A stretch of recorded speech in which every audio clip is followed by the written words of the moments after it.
Hello, 1, 2, 3, 4. Welcome to the challenge video number 10.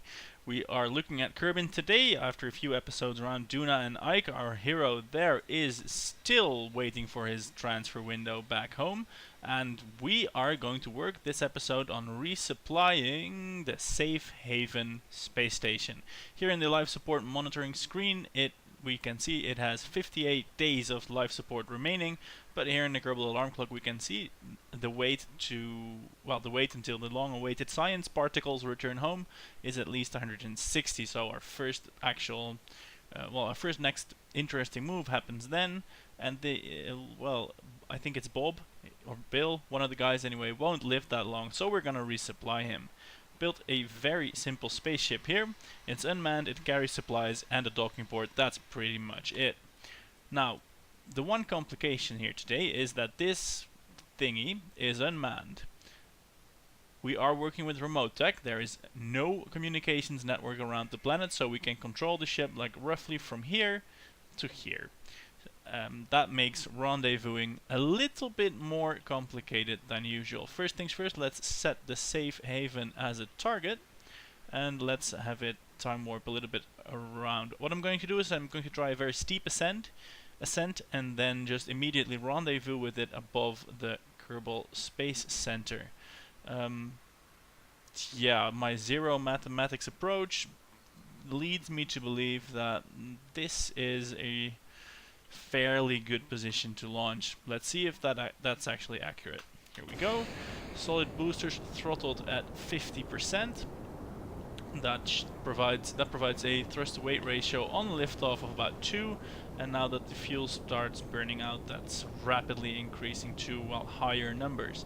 Throttling back the liquid engine to compensate for that should work. Our pitch over angle is decent enough. Remember, we want a steep ascent so that we do our maneuvers over communications range of the KSC. I'm carrying a 500 kilometer range omnidirectional antenna and a deployable dish that, for all intents and purposes here, has infinite range. We will need to remember to deploy it though as soon as we get out of the atmosphere and shed our fairings. That's the plan at any rate. So 12 kilometers now, 500 meters per second, getting out of the thick atmosphere. Everything seems to be in order. Let's ditch the boosters then, arrest that rotation, and let's have a peek at the map view. There is the safe haven approaching. We must not let the apoapsis rise above the altitude of the station. That would be counterproductive, but we can begin pitching over. Yeah, we can make an aggressive maneuver. Air density is very low already, so we don't really need to worry about aerodynamic failures just yet. Coming in at a 1.5 degree relative inclination to the safe haven station. That's completely under control. Just need some help in wrenching the ship around, because it's not the most maneuverable of ascent rockets. That it is not. Right, here we go. We have a intercept coming up already.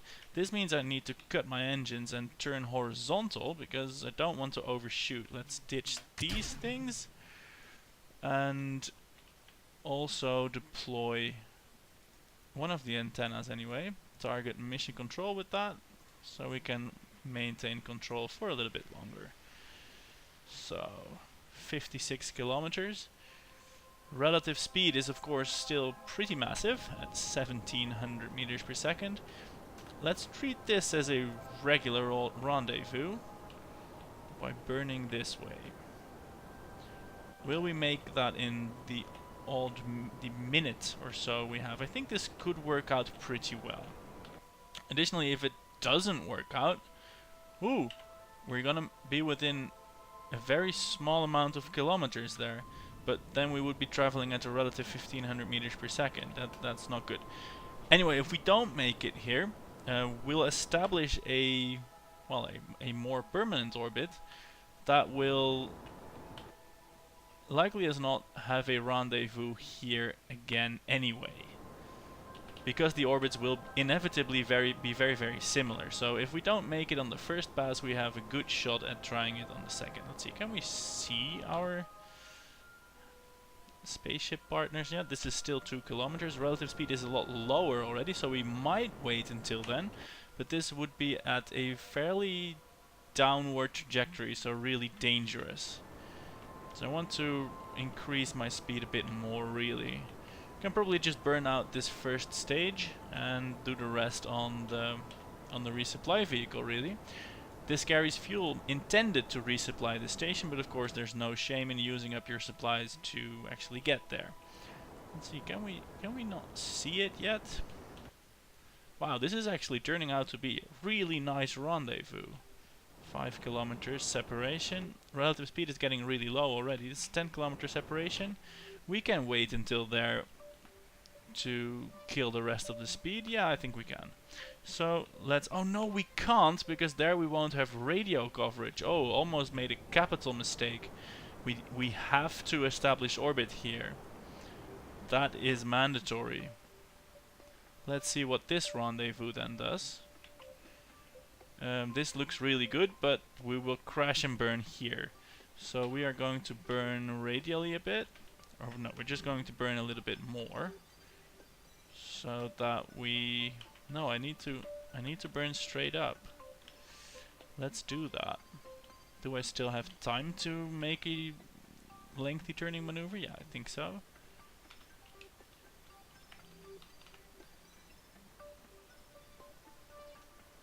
Come on, throttle up.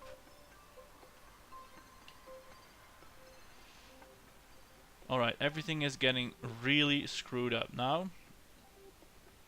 This doesn't even resemble a rendezvous. The orbit is all wrong. And the periapsis has actually gone down. Yeah, I think I did that wrong.